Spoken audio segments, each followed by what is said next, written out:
Hi, I'm Kylene from MeetYourPsychic.com, and this is Soul Lessons. Today, we're going to be discussing the importance of your perspective of your own worthiness and how that affects manifesting. Now, I hear all the time from my clients that I want this. I want this person. I want this situation. I want this job. That there's something in my life that I have not been able to bring to me. And we talk a lot about the techniques of how to manifest, but one of the most important parts of the manifestation process is knowing your worthiness. Every person that walks this planet is here for a particular reason. We have a list of soul lessons that we are on this planet to experience, to achieve, to be able to share with others. And one of the most important parts of these lessons is learning how to love thyself, is learning how to understand our worthiness and how precious we are and how supported we are. And it's not something that comes easy because our ego has a tendency to create this misperception that we are less than, that we are separate.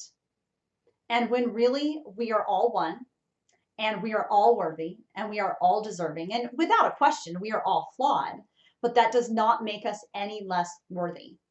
So the very first part to understanding and embracing your worthiness is to first identify and examine your truths.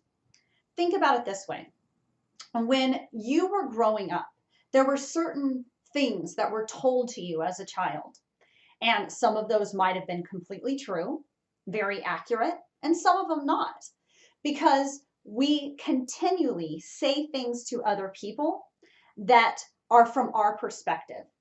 For example, there's an old story where a woman was making a ham for Thanksgiving, and she took the ham out of the refrigerator and she cut off a small portion, about an inch and a half at each side, put it in the pan, put it in the oven.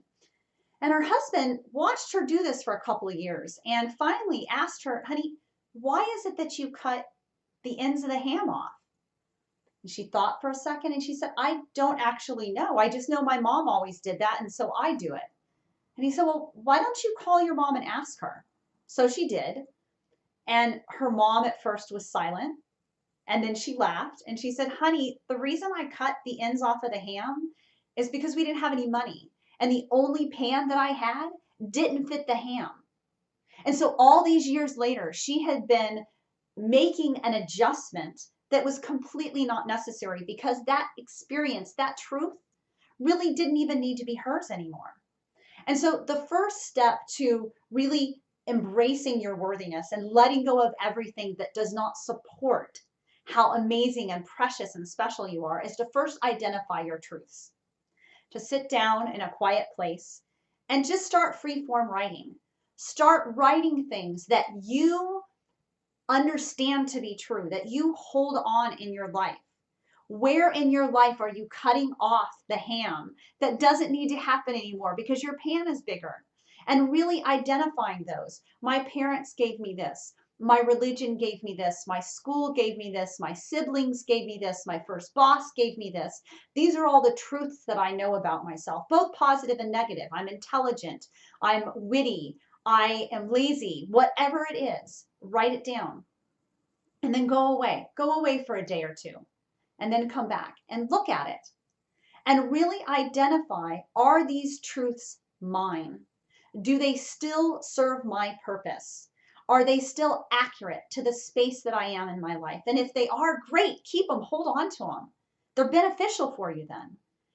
If they're not, if they no longer serve your purpose, if they are no longer accurate, or even if maybe they're accurate, but you don't want them anymore. For example, when I was growing up, I was I'm an Aries, incredibly accident prone. Not big accidents, but constantly small accidents and sprains and out of alignment and head bumps and falling on my tailbone and twisting my ankle and you name it. I could dance like crazy, but walk across the room, forget about it. So I realized that I was continually affirming to people when I had hurt myself, oh, I'm accident prone. I'm accident prone. That's the reason. Until I realized that every time I did that, I was reaffirming that truth. And I no longer wanted to be accident prone. So what did I do? I reprogrammed myself. I started saying, I used to be accident prone.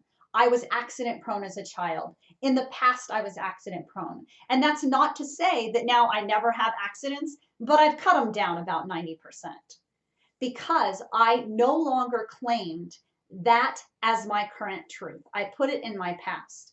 And when I did this exercise, I started identifying things that people, parents, teachers, siblings had given to me that maybe was their perspective of me, but wasn't necessarily my truth.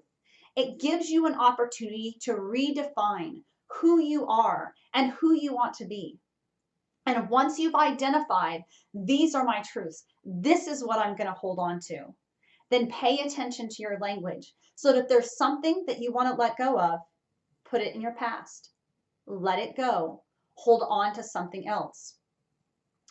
When you have identified those truths, your 10 commandments, so to speak, of this is what I knew to be true.